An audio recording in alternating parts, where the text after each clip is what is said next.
All right, guys, what I've done is I've got the lights next to each other. And by the way, if you're looking for them, I went on to Amazon, actually picked these up, had really good reviews.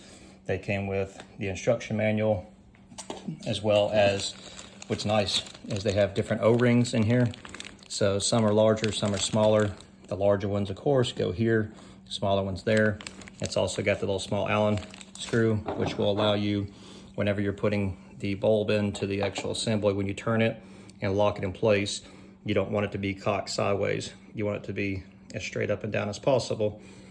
And if you can't get that, then what you can do is right here, there's a small set screw.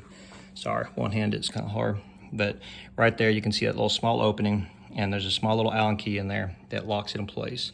When you loosen that up, it allows you to turn this whole assembly right here.